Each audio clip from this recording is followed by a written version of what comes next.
is the last day, as you all know.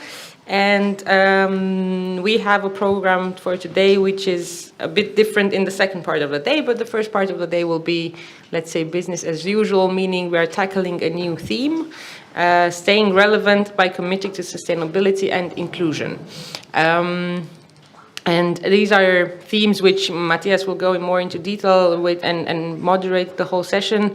These are themes which are more and more important, and even though maybe in some countries and in some cinemas, they don't seem like the most urgent thing to think about, because maybe you feel like there's more pressing and life-threatening for the cinema subjects that you have to attend. In the midterm and the long term, for sure, this will become more and more important, and they are even important at this point in order to connect with the reality we are all facing and to adapt what we all need to do all the time. And the second part of the day will be dedicated to the conclusions of the whole lab, the debrief of what we've hopefully learned or discovered, and we will have a more relaxed setting. It will be mainly a discussion moderated by me, because Mathias has to catch his flight.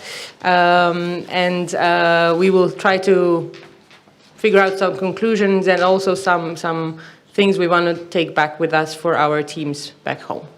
So with this being said, I will leave the floor to Mathias for the first part of the workshop. Thank you, Joanna.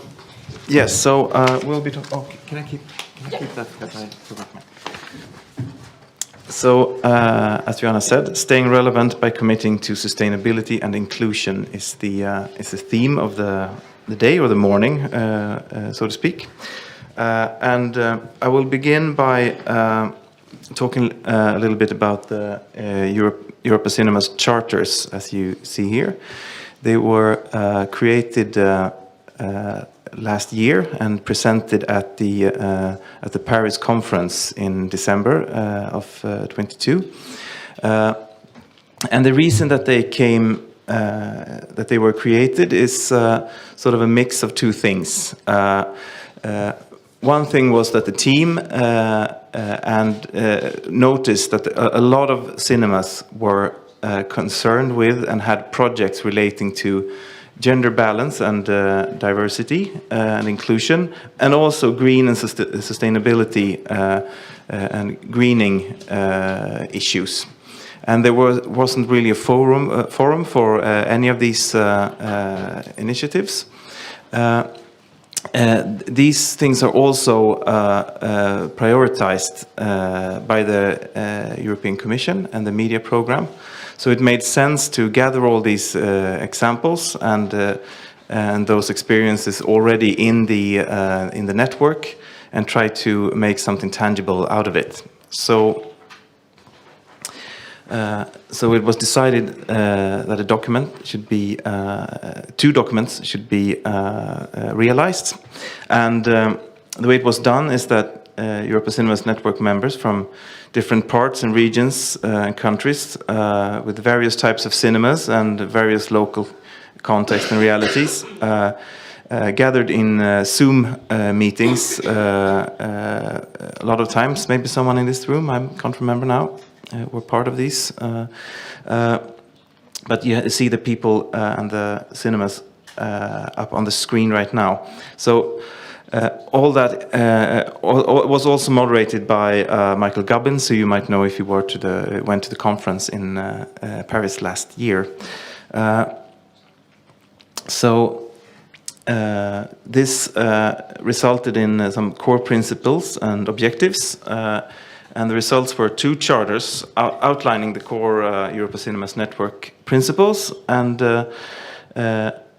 basically in order to turn words into actions. So the aim of the network charters is not to create work and increase responsibilities, but rather to help cinemas navigate these changes that are inevitable and unavoidable, and also to gain, not pain. So action around the charter themes has the potential to open up business opportunities.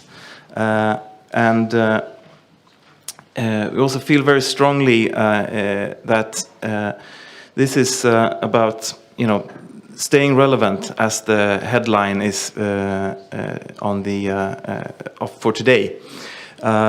These issues are engaging a lot of people all over Europe, and we find that people who visit our cinemas are also engaged with these issues and demand and have a demand on our businesses that we address these things and that we are sort of in line with the times we live in.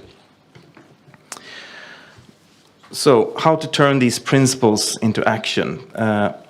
So, we needed to make the charters so that you can start from any point that you are. I mean, there's a lot. If you look at greening issues, for example, if you're in Germany, perhaps, then there's a great infrastructure for this. There's laws for and there's even subsidy for different green initiatives. Other countries might not have that, so we need to make these charters conclusive, regardless of your starting point. So to put some actions into place that can move forward, not taking into account where you stand from the beginning. So each task must feel achievable and relevant to local parties. Objectives need to be clear and the methodology transparent, and the result should also be shareable. And all work needs to be carried out with sustainable resources within the realistic timescale and budgets available. And to help realize this, there was a 7-step approach created. Step 1 is to create a baseline of measuring the current position. What am I doing now and what needs to be changed? Second step is to create objectives. What can I realistically achieve within this specific time frame? And step 3 is to raise internal awareness of opinion. Follow network case studies and shared intelligence, and also, of course, talk to your team.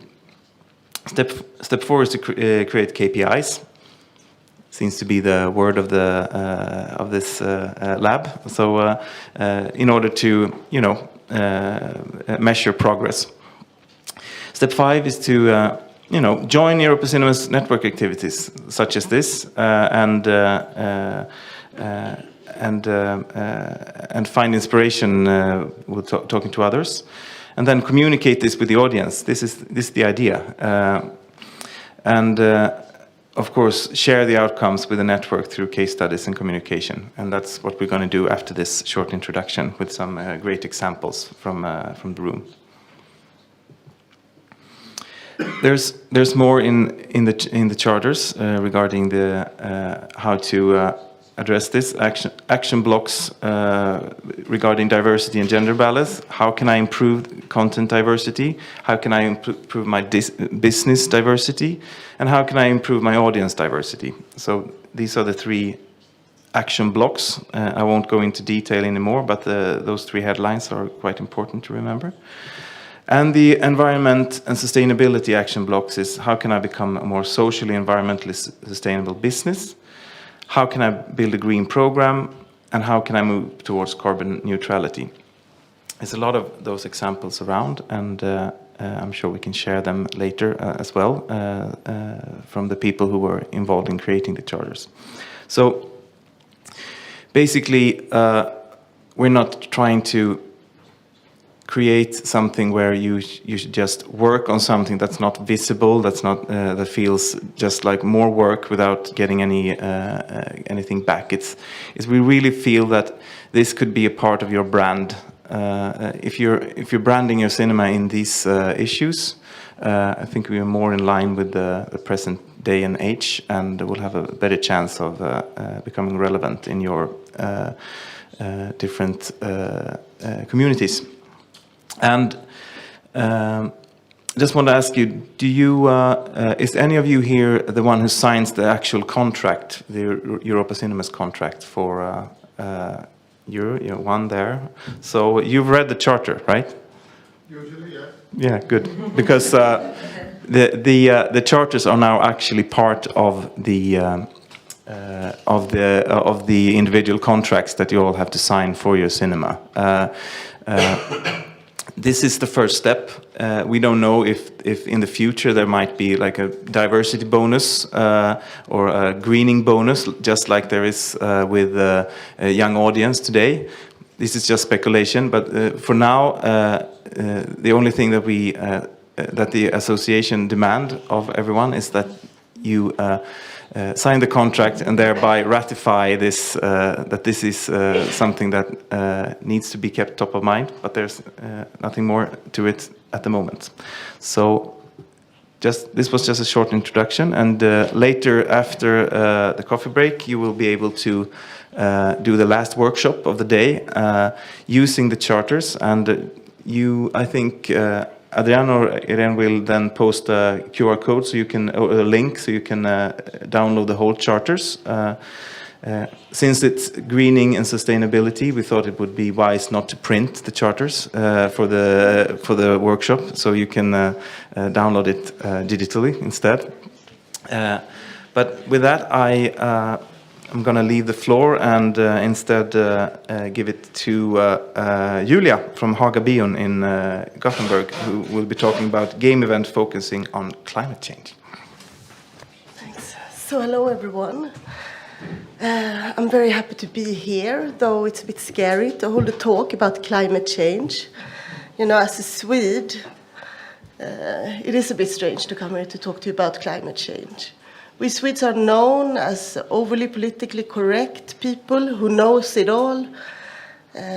We are more than happy to lecture the rest of the world about our great insights, about how the rest of you should do things. My long journey here by train and its many mishaps, and on top of that, talk about climate change. Well, I don't know. Oh well, here we go. So, yeah, there's the button. As far as I can see, climate change is in the end the story of monoculture. We live in a time where life on Earth is disappearing at an alarming rate. Species of animals and plants go extinct at a pace that is barely comprehensible.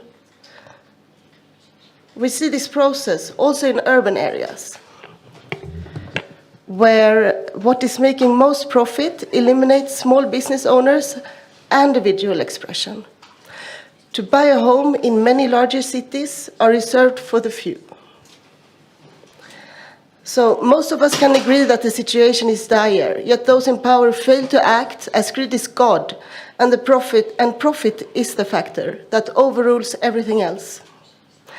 So how can we as art house cinemas take action for change?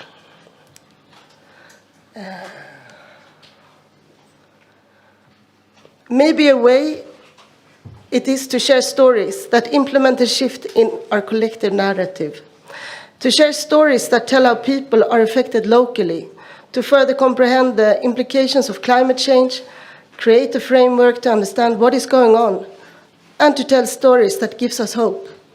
But how can we, sorry, I have a bit of a sinus, but how can we use film and storytelling to change anything?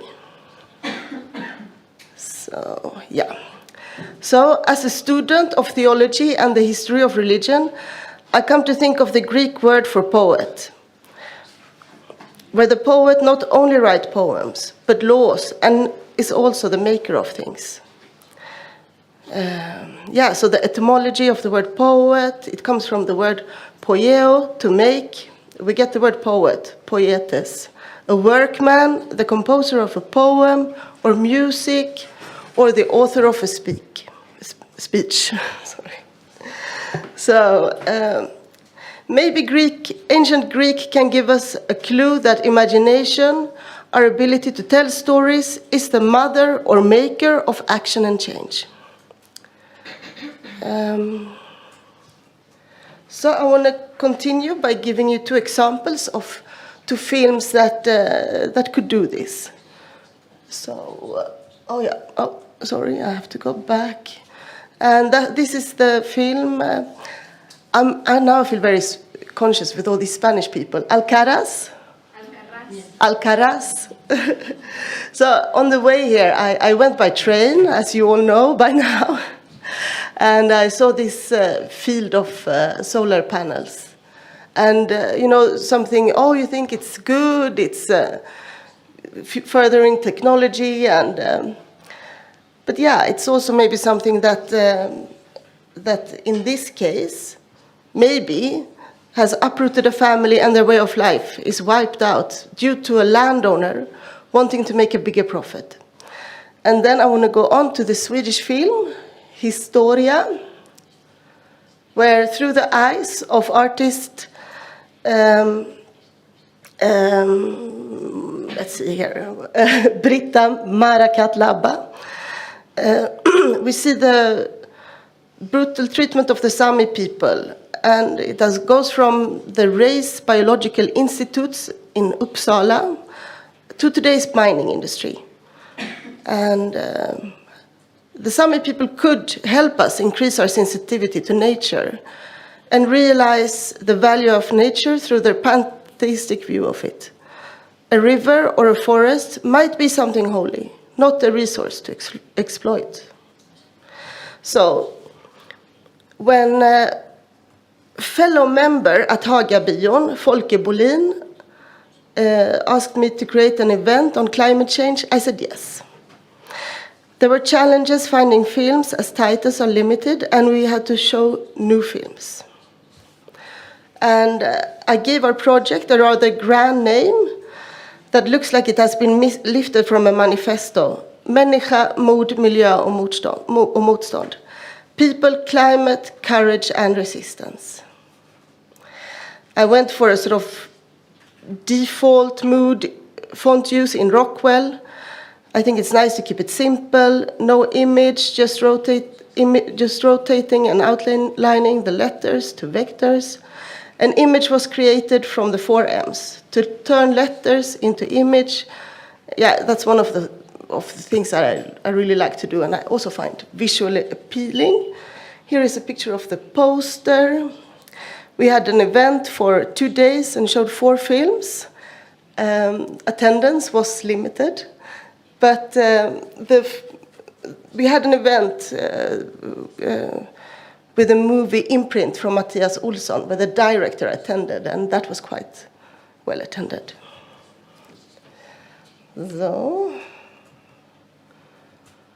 So how do we envision the future? We think there is a need to put more emphasis on how our world is changing and to show films about this topic. To show films that might not be new but address an important issue. We have to promote the production of new films on climate, politics, and equality.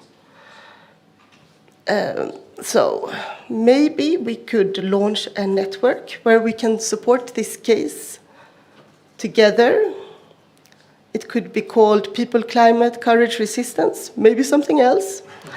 And yes, we ask for your help and your collaboration. So please contact me or Folke, or you actually reach both of us on this email address. So thank you very much.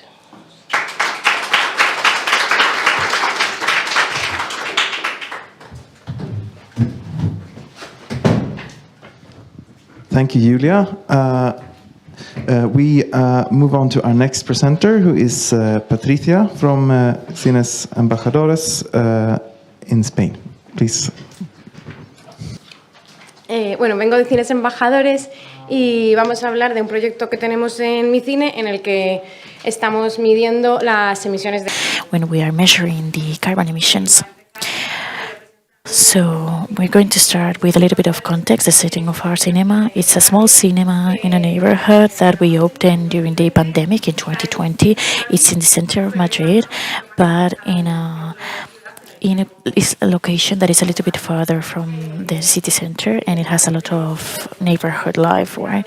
We are 17 employees, and since the very beginning, the cinema has been very committed with not just the films, the social commitment also. We have sessions adapted for people with autism, sessions for mothers that was mentioned the other day. Our case is called the boob session, session teta, and these kind of sessions. And we are also very committed with spreading culture broader than just cinema, doing programs linked to music, to history, to art history, more specific ideas such as education. For example, this summer we had a summer camp for kids in which kids learned about Cines inside our rooms, and this commitment, both social and cultural, we couldn't leave behind sustainability. A while ago, it was the World Day Against Climate Change, and we had a free event with an association, Friends of Earth, I think it's the name. They did this session about a film and a Q&A afterwards to talk about climate change. And just to put ourselves into action, we started, after a year of being open, we started working with Grace. It's a technological company and an environment consultant, medioambiental consultant. Two of the organizers have come here, are here with us, and they are professionals of the cinema that since from the inside, knowing the industry, they decided to work in decarbonization of the film industry. And the main tool is measuring carbon emissions. So the carbon footprint measures the carbon footprint, the gases that we create, and the fact that we are here, all the Holtz means is creating this pollution, right? When you move, you contaminate, you pollute. So during CREAS, during this festival, the festival are collaborating to measure those footprints. There's a difference between measuring the carbon footprint and taking sustainability measures. That is something that we already do in our cinemas. I think we all recycle, try to print the less amount of posters as possible, try to use digitalizations, and try to also save those transports. And for me, the measures are the key part. But in order to do that, with some sense, we need to measure that footprint. Measuring the carbon footprint is going to give us some information, and from that we will be able to start reducing and compensate the carbon footprint that we cannot erase because we are not going to close our cinema, which it would be the way of stopping generating this footprint. So in order to do that, we took some steps. The first one is measuring the carbon footprint. In order to do that, we consider all the different activities that we do around exhibition that have an impact. Creating waste, creating materials, the films themselves to exhibit, among others. And this would be the technical the part which CREAS do. They do following the GHG of CO2 measurements and the measuring protocols that we have. In the case of Spain, it proposes the ecological transition institute in Spain. In our case, in our cinema, they have measures the emissions per film and projection. That I think it's something quite curious to know exactly, depending of the film that you had, the amount of projections, the CO2 that has been created per film, and many other data divided in categories. So they got the numbers, the data of the annual emissions in 1 year. There are different. One of it is mobility, energy,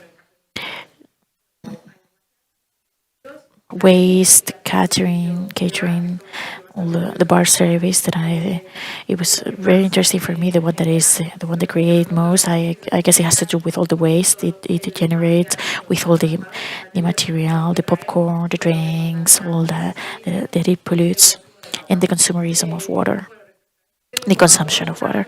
I have just some data because I understand that just watching all these different these amounts, we've created a huge amount of waste, but some of that this is a whole year in a Spanish home creates 12 tons of CO2. In the case of the cinema, we haven't even reached 1 ton. So isolated event in the sports is the King's Cup, la Copa del Rey, at the end of April 22 created 200,000 tons. And it also moved 61,000 people in just one day that created those 2,000 tons. And to the cinema came 135,000 people came to the cinema. Also, comparing with the concert, to compare with different options related to culture and leisure, having a concert in a 2,000 amount of people creates 160 tons of CO2.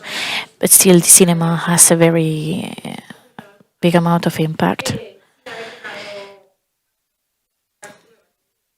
But just without any measure, it's just daily work that we have in the cinema. The carbon footprint, it's measured due to different reasons. The main one is the commitment, the environmental commitment. That's if we see from the companies and the cinemas, we are not committed with the climate change and trying to reduce our carbon footprint, there's nothing left to do. Right, I think that in your own cinemas you may find these issues as some people are more committed than others, and it's very hard, right, to make everyone be in the same path to improve. But this is the first step that we need to take. Then the second one will be positioning to the customer, the spectator, that we have with this commitment, right? And I think that for the future generations, they are more committed with sustainability and climate change. And I think they also are willing to stop doing some things in order to improve.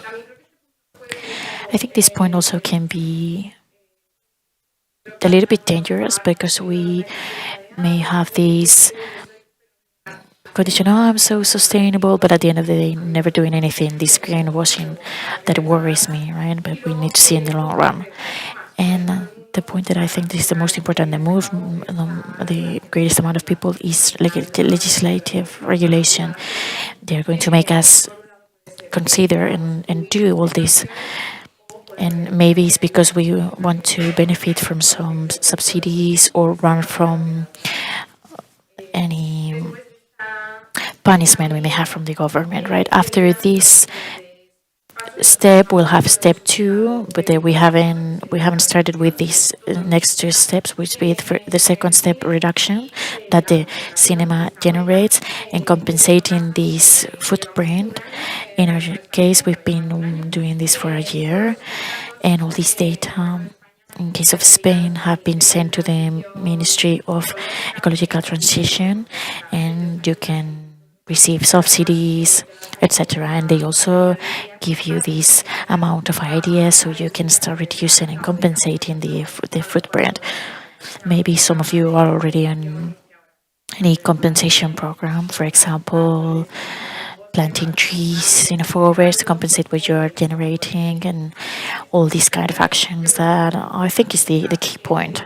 Just measuring the footprint is very important to give. You need this information, and with this information you will improve and take action, because this is maybe the most uncomfortable aspect of it. And then to conclude, just a few interesting data that in our case, thanks to taking this these measures, we could register ourselves in the program Climate Neutral now from United Nations. I believe that we are the first cinema that could join this program. And also, all these measures that we've been taking, that you do through informs, and they have access to our box office, selling the amount of tickets that we sell. We did a survey of mobility among our audiences, and the mobility of our audiences shouldn't be considered inside your carbon footprint, but we did include it, and it allowed us to know that 78% of our audiences, they come by walking, they live close by, which is the good part of being a neighborhood cinema. 18% comes in public transport, and just 3% come in their private vehicle. So this is a very interesting information that I think that also has to do with the information of our employees. Most of us can go by public transport or walking. So the conclusion that we took out of it is that the film exhibition is a sustainable cultural entertainment option. It's very cheap on a sustainable level. It's a very good option. Also comparing with the other data that I gave you, such as concerts or going to a football match. And I think it's very sustainable, but it should be even more, then we need to work on it. So thank you very much.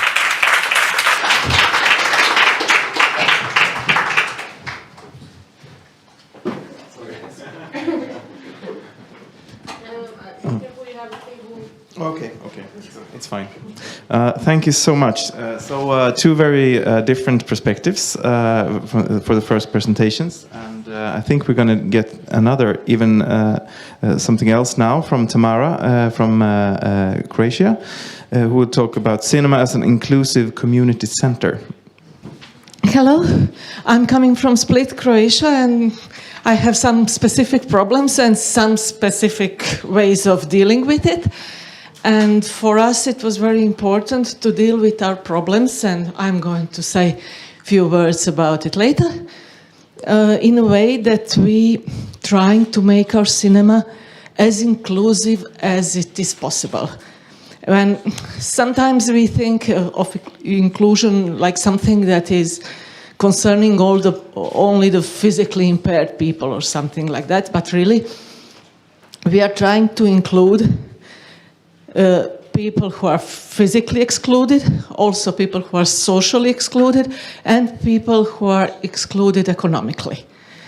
And our assumption is that if you include all those people, you will make your space very pleasant for all the others who are not excluded. So, I'm going to tell you first a few sentences about the cinema.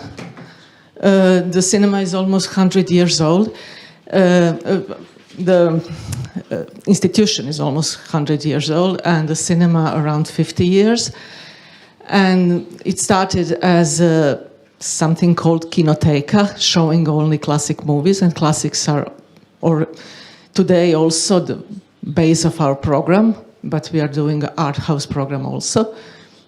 And we are managing two cinemas, the one that I'm talking about, and the summer cinema that has completely different way of work, and we are not now going to talk about it, but it is a, let's say, information that it's not unimportant. The building we are in is Gothic Palace, and that Gothic Palace is inside the large Roman palace that represents the center of Split. And of course, it's very interesting to tourists, and it is very expensive. And these are the problems or challenges we are facing. I'm not going to read all of it for you. It is very, if you are interested, you can read it while I speak. This picture is something of an importance. This is the Golden Gate, and we are situated in that little street.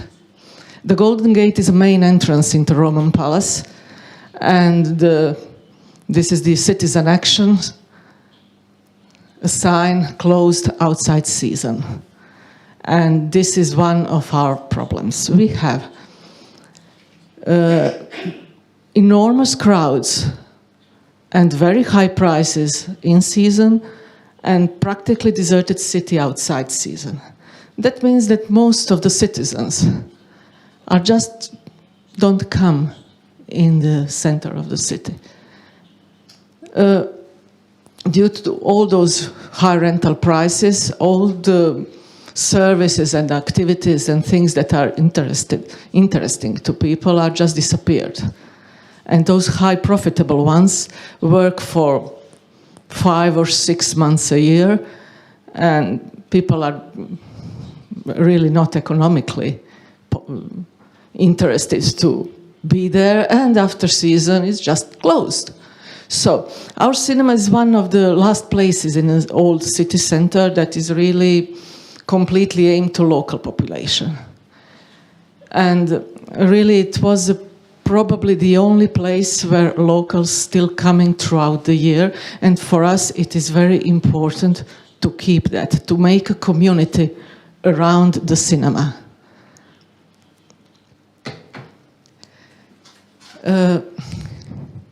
What does it mean why did we think about making it inclusive? Because normally we exclude in the society some parts that are physically or economically or any other way excluded from cultural and institutional life. But here we have one very, very large number of people who are excluded. I can't pronounce marginalized.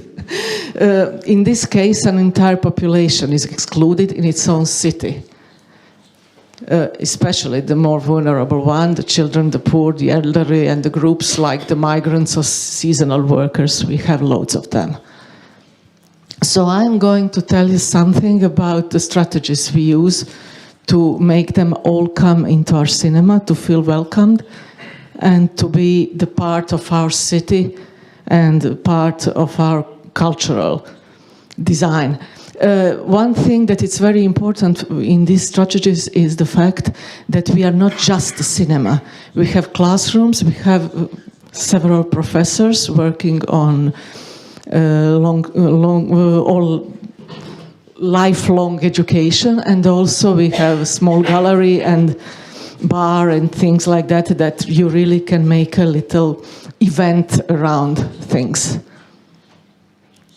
First, this is something that I'm not going to talk a lot about, because last 2 or 3 days we were talking a lot about this. We are trying to make events that will make people come no matter what kind of movie is shown, and whether they can maybe watch it somewhere else.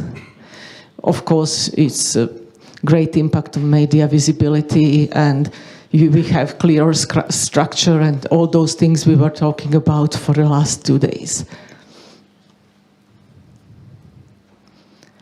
One of the biggest moments is active encouragement of public discussions of all the subjects that are important for citizens. So we make a point of not working for 1 day a week and keeping our place open to everybody, whoever wants to talk about something that is of interest of society and the local citizens. So every Monday, it can be institution, it can be university, it can be just a group of citizens wanted to discuss the parking spaces. Or in this case, we have very serious sociology event coming in our space. So it is not really important what, it is important that is of interest for locals. And we almost all our programs pair with the film that is on some level in relationship with what we are talking about. The other thing is, of course, physical accessibility, which was not really easy to make in our space because middle-aged buildings are not really very adaptable. So we were financed through 4 European projects. And without it, we couldn't make it, definitely, because it's very expensive. One of them was aimed to physical accessibility, lifts, ramps, and everything that is important for people to be able to come to second floor, because the cinema is on the second floor. The other things are, we were working on 3 EU projects aiming at older audiences and education of people with all kinds of disabilities. Why this is important? It is important because we were not trying to get them into the cinema, but to give them some kind of education that is important for them. For elderly, it was like working on the smartphones and media. For people with disabilities, making school for digital marketing and things that they can do from home. Also, throughout these projects, we gained some accession to lots of things that are technically needed to educate the people with disabilities, because we almost always think that people with disabilities are those sitting in wheelchairs or something, but it's not. Most people with disabilities are hearing, they have hearing problems or problems of vision. So you have not make lots of effort if you just put a lift in your building. All of them, once when they come into the cinema, they have some kind of film program designed for them. So film program with subtitles for hearing problems or something like that. So every of our educational programs for people with disabilities were followed by a film that they could watch. Also I didn't say it was written, but that's a project that I really like, and that's organizing a bus transport for children from rural areas. We have lots of rural areas around Split that are really lacked of not just cinema, but any cultural life whatsoever. Nothing worth mentioning of. So, of course, transporting them is quite expensive. That's why they're not coming to cinemas.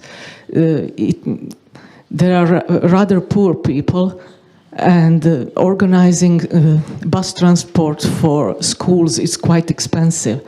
So we reached out to many organizations and many political factors, like Ministry of Culture, like county, like many organizations dealing with humanitarian work.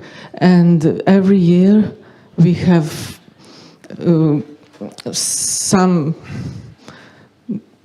I don't know, it's hard for me to think in euros, but enough money to, at least for 9 months, they have a free transport to cinema. So every school in the small city or village can organize the class to come into the cinema, pay very cheap entrance fee, and watch the film.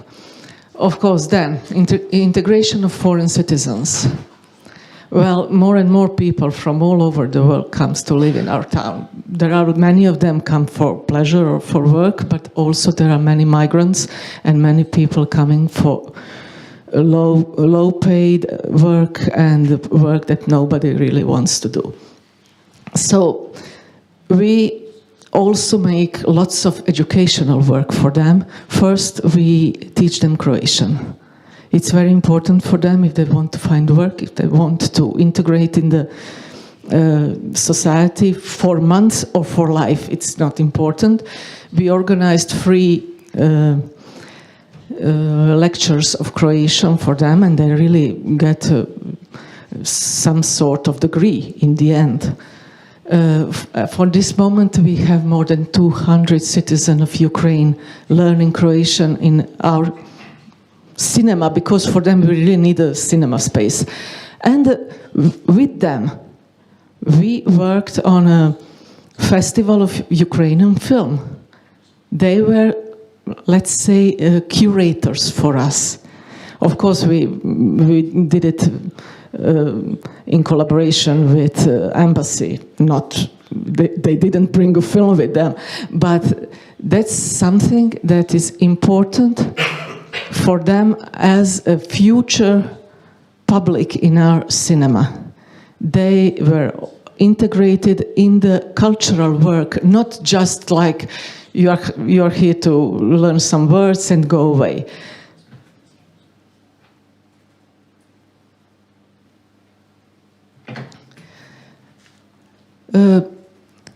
Also, all organizations in the city, especially universities, schools, and civil society organizations, are welcome. We have loads of programs working with them, but this is the one that I really like. The one that is called Premiere, and all the graduates of the Academy of Arts have the opportunity to start their artistic career with a mentored exhibition in our gallery. We work it with professors on Academy, and I'm a curator also, so I'm the mentor for the art historians, and professors in Academy are mentors for the artists. And we made already more than 80 exhibitions. Some of those in the first 10 are already well-known artists. And all of these people once a month come into our space. They getting to know it, they getting to know us, and we believe that after some time they're feeling comfortable in space, and they will come to all other events in our cinema. So this was the, let's say, main strategies. We are public institutions, so we are quite, we highly regard our participation in a quality cultural content. We also have a very high level of social responsibility, but of course it's much easier for us than for those who are working strictly commercial.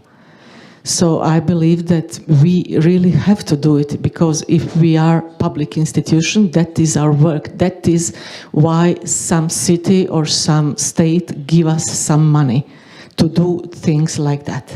So thank you very much.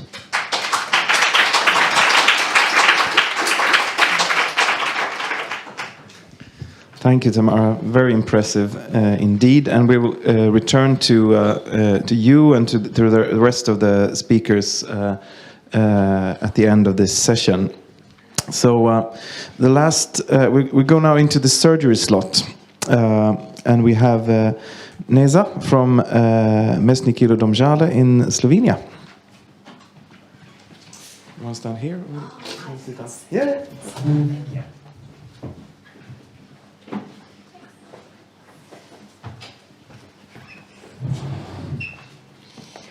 Hi everyone, last surgery slot of the week, and I will just briefly explain some, thank you, some issues we are having with inclusivity. So it was really interesting listening to all of you, and Tamara, we live in a, we operate in a similar general area.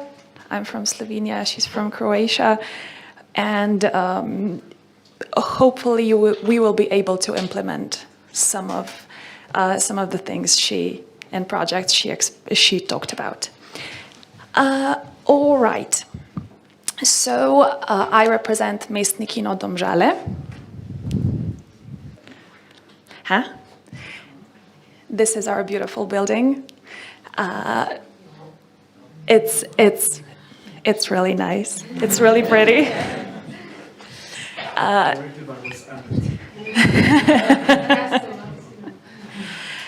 But we don't occupy the whole building. So Mestni kino Domžale, our cinema, is part of the Domžale Cultural Center. And we share this building with the local music school. So half of the building is the music school and half is the cinema and the cultural center. We have 2 screens. We started with 1, and that screening room has 176 seats. And in March, we opened another room. It's a smaller screen for 22 people.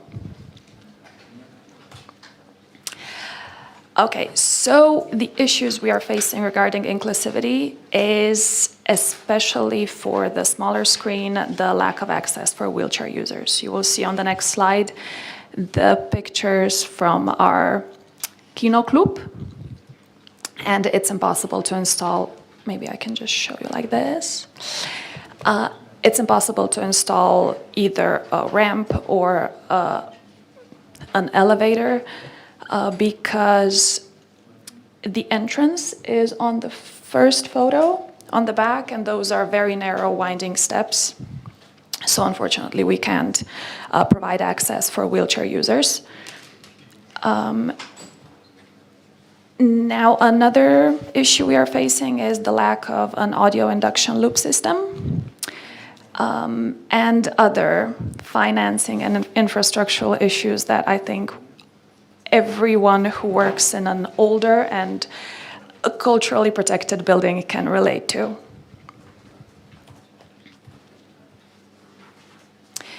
This is our larger screen, and we do have wheelchair access for the larger screening room.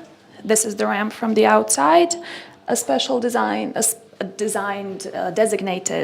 parking space for wheelchair users, and the ramp. There's another issue here that wheelchair users can only sit in the front row because that's the only access point, and also because the screening room, even though it's the larger one, it's still quite small. Only 3 wheelchair users can watch the film at the same time. Now, there are some already implemented good practices. For example, in Slovenia, every single foreign film, except exceptions, but those exceptions are just concert films, every single other film has subtitles in Slovenian. Even special screenings with films that are available to see only in our cinema, we make sure there are subtitles, we make them ourselves.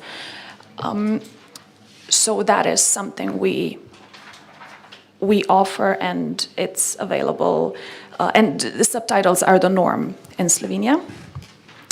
Another thing for Slovenian films, that usually don't have subtitles, is that when artists, when directors, producers are applying for financing with the Slovenian Film Center, they have to provide audio descriptions. So there is an option for films to be seen for Slovenian films to be seen with an audio description. And as I've mentioned, there is wheelchair access for screenings on the larger screen. We do offer special screenings for schools for children who are physically or intellectually impaired. But that is something that is specifically aimed for school children and for schools. But that is not something that we do regularly. We hosted a film festival for the deaf community, by the deaf community. Unfortunately, it's not something that we can cooperate, we can work with on a regular basis. Now, there are certain possible solutions.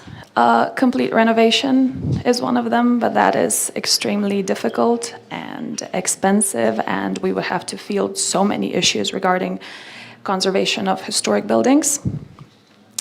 An internal system renovation is also one of the possible solutions, but that is expensive as well. And there is one more thing we could do.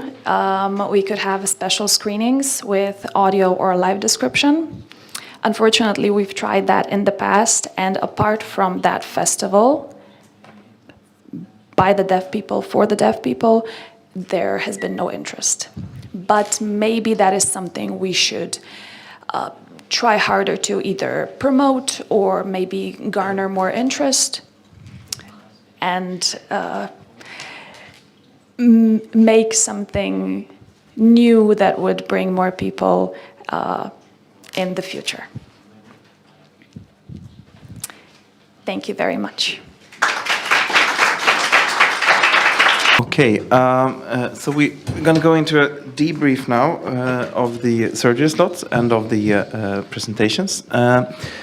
So there's been a wide variety of different issues discussed here, which I think is great, because this is it certainly opens up your mind to a lot of new things that we haven't really touched upon earlier in the lab.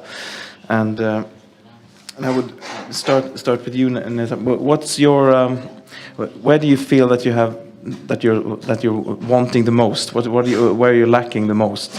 What's the most urgent thing for you to get done? The most urgent, and I also think that one would be sort of the easiest to implement, would be the audio loop. I think that's something that is most feasible from all the things. And maybe, and I think it would also probably be good for the widest public. Yeah. Mm. So do you feel that this need for change comes primarily from you and your colleagues who work at the cinema, or from the public institution that you are, or the one your financiers, or is it the audience that demands this? The audience doesn't. The audience that comes to our cinema, they are very happy with what we offer and with the accessibility. But maybe they're just, they don't ask for much. And I think it's something that would be good to do. No one is demanding that from us, but it would be a nice, and it would be a good thing to do. But no one is actually demanding that we implement. Yeah, and Tamara was speaking in her presentation about trying to, in a way, cater to the most excluded and the weaker people that are in the the most excluded people, and by that create a better, more inclusive environment for everybody. So do you feel that would also help you in your brand to be in the general way that you communicate with your audiences? Yes, I think it would.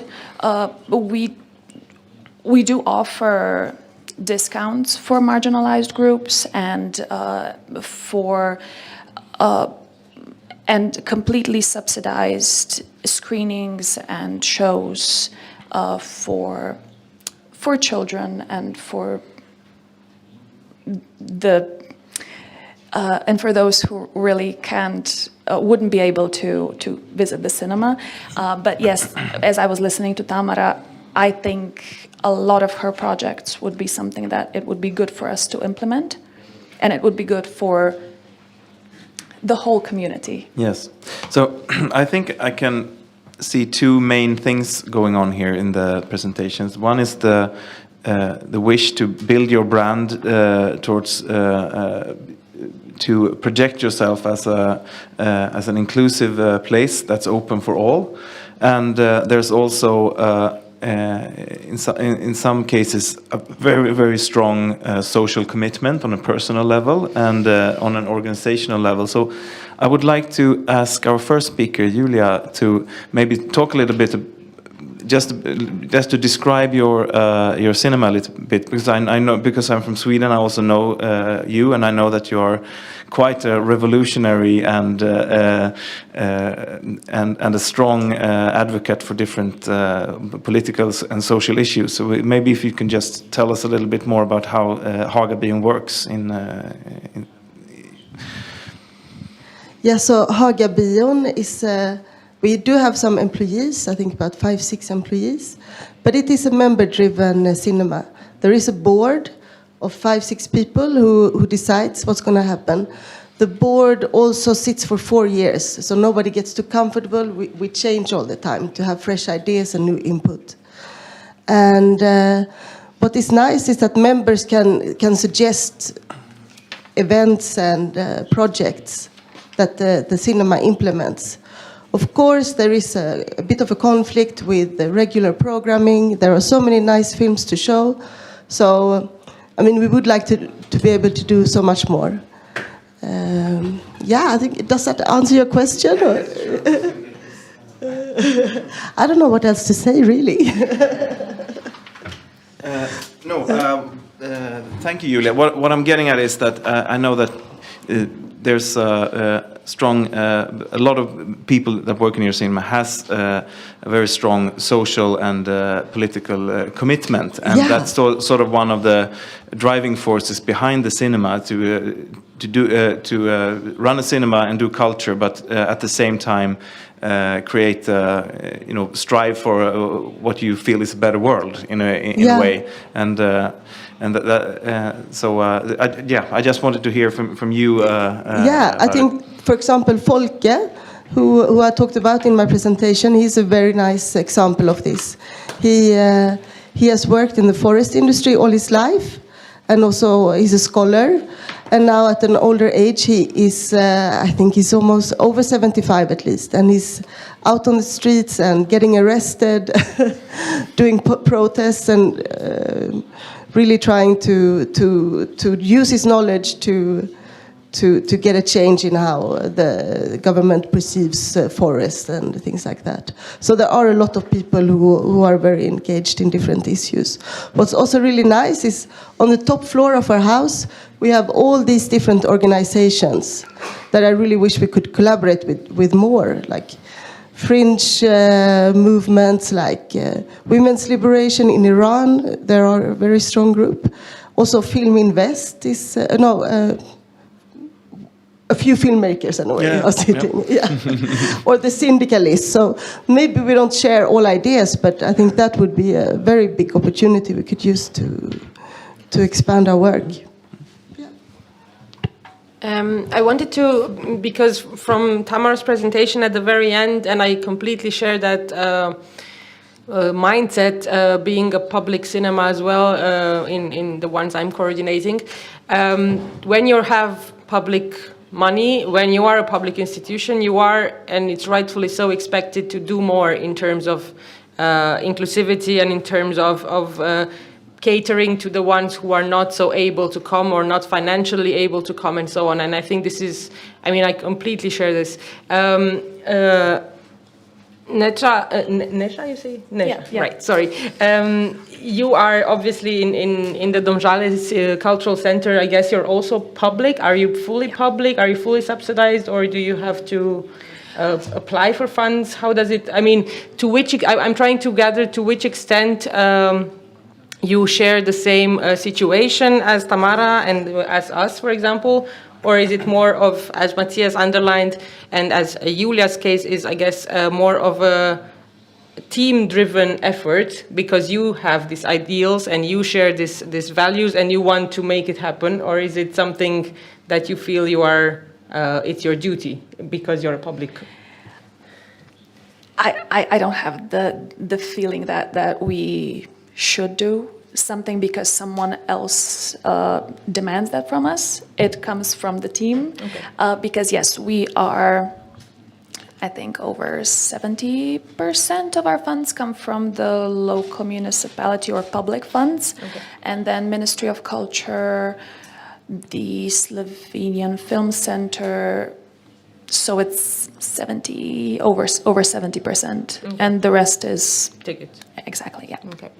And what about Hagabion, Julia? Is it a collectively managed cinema? Is it a public cinema? I don't know if public cinemas even exist in Sweden.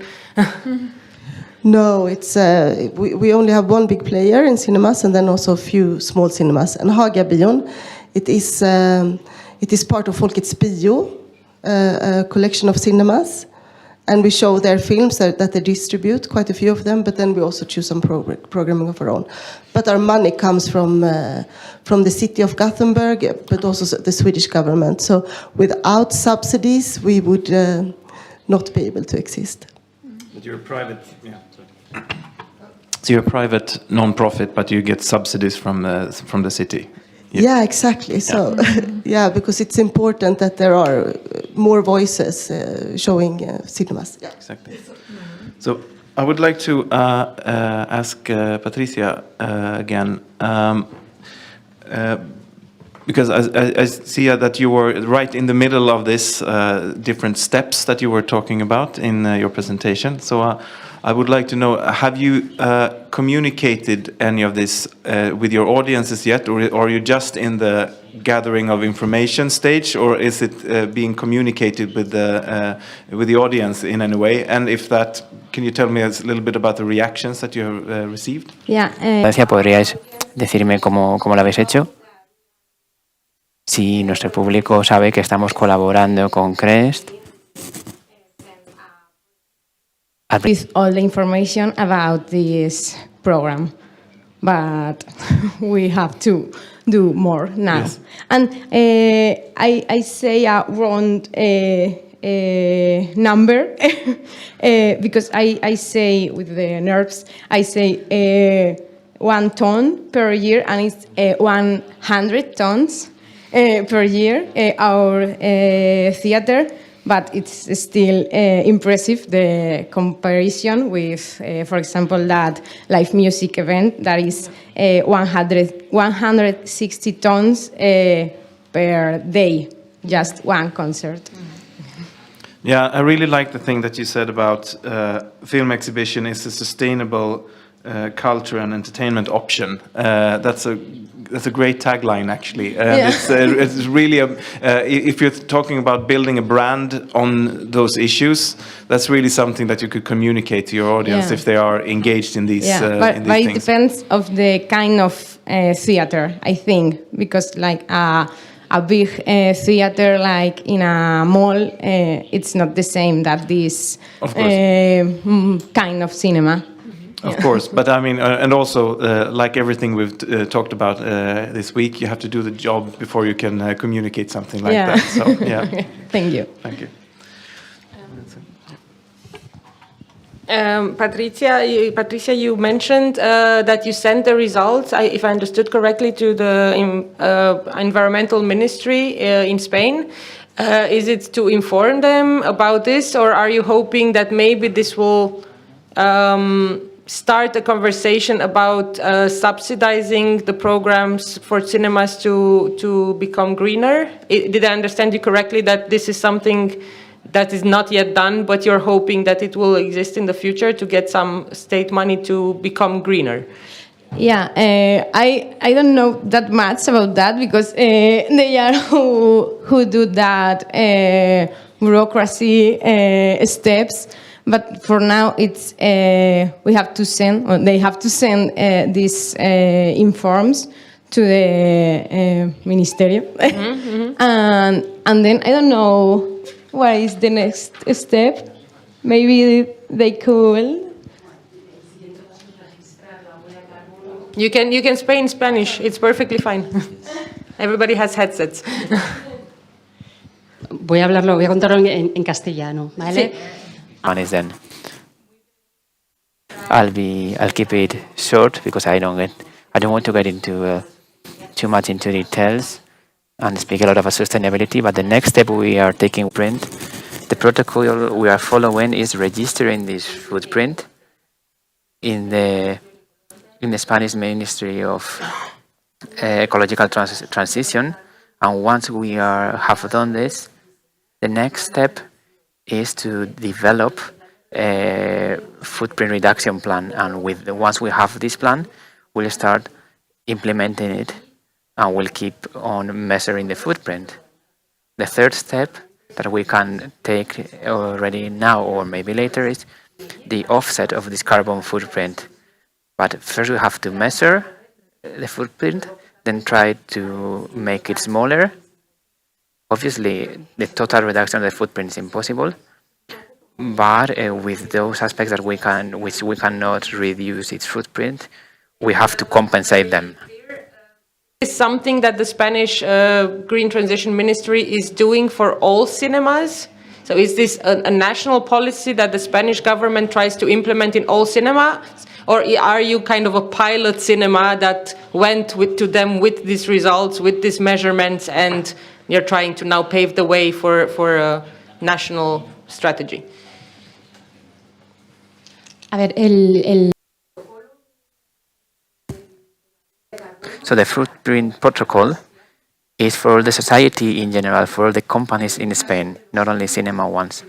In the case of cinemas, I believe we are the first cinema. I don't know if there is another cinema in Spain. I don't think so. There could be some, but I don't know. Okay, now there is another cinema which we are collaborating with them. We were the first ones because we've been doing it for a whole year, and that's the minimum period of time the Ministry of Ecology in Spain demands. In the case of this other cinema, which is called Renoir, we are collaborating with them in measuring the footprint, but they haven't still registered at this ministry.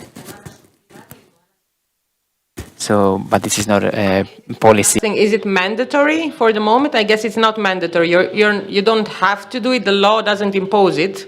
Okay.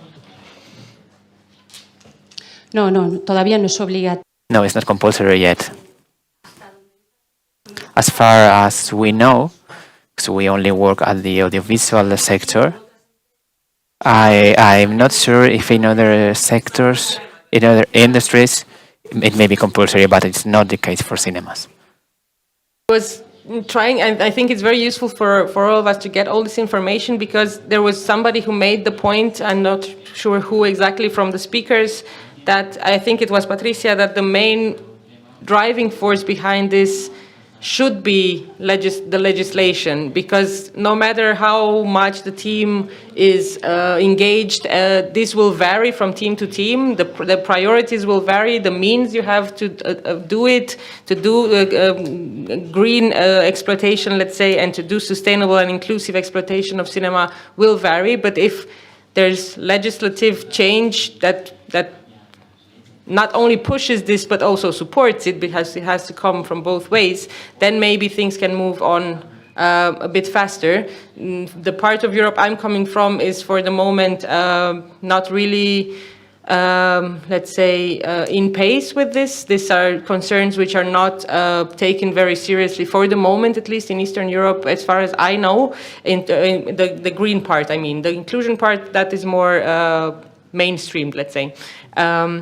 But I think if we put together this need for legislative action, and I think the Spanish model is something which is quite advanced for the moment, even if it's not mandatory. I'm not, but Mathias, you know more about this than me. I'm not sure any other countries have this kind of so advanced protocol to at least measure things in terms of businesses.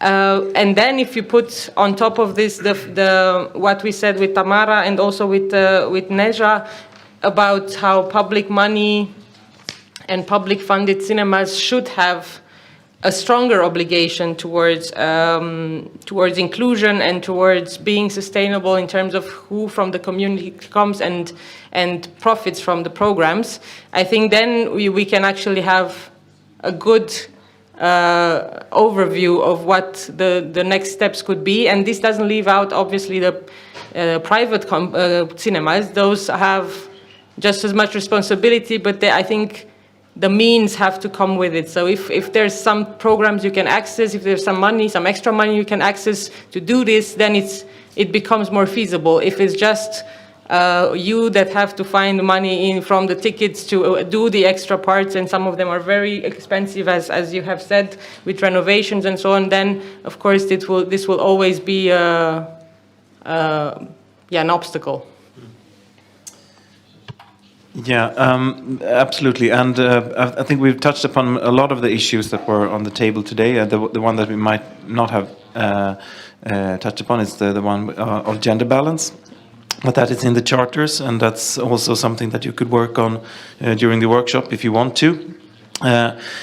Because, like I said yesterday and today, these are prioritized areas for the European Commission. And if you're planning let's say a collaborate to innovate project, these are issues that are highlighted by the Commission and would be positive and be in the positive side for the expert groups when they are deciding on who gets funding or not.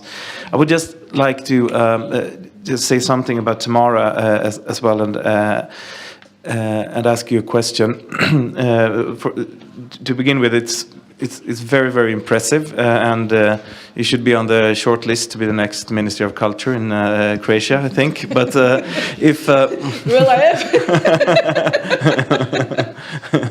But if taking all those things that you were describing, can you say which one is the one you're most proud of, and where do you think, if anything, what's the next step that you would still like to do more in what area?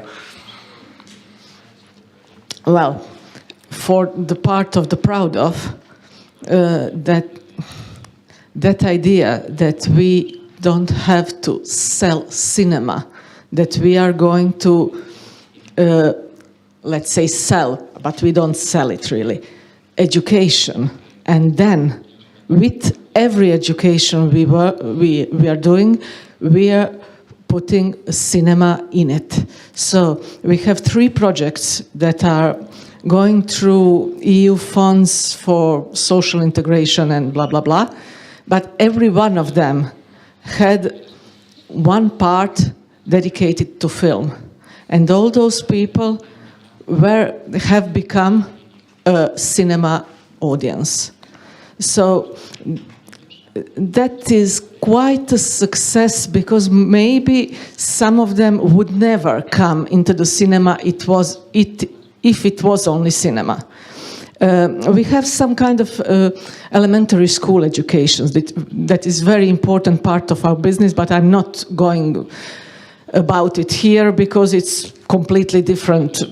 But in that elementary education for adults, for really marginalized people who had never finished elementary school, and there are all kinds of them. There are people who were in prison, and there are people who are highly driven, but were very sick they had leukemia, they have all kinds of illnesses that really marginalize them from education system and everything. So all kinds of people.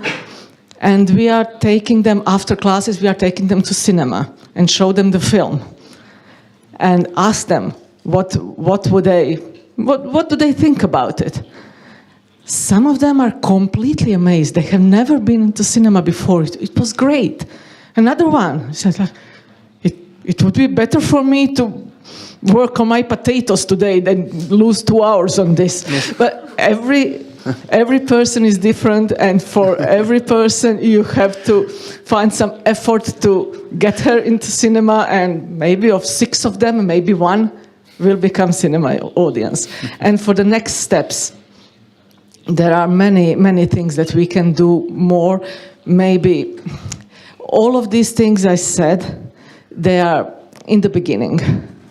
So we have the technical possibilities now. but we don't have people. Really, when I hear that some cinemas have, I don't know, 5, 6 or 50 people working, it's like science fiction to me. Because more or less the two of us are doing everything. And we just have one projectionist and one woman selling the tickets, and this is it. So in this moment, we don't have capacity to do much more. We are already doing too much. It's all right. So, but some more people will make huge difference. Yeah.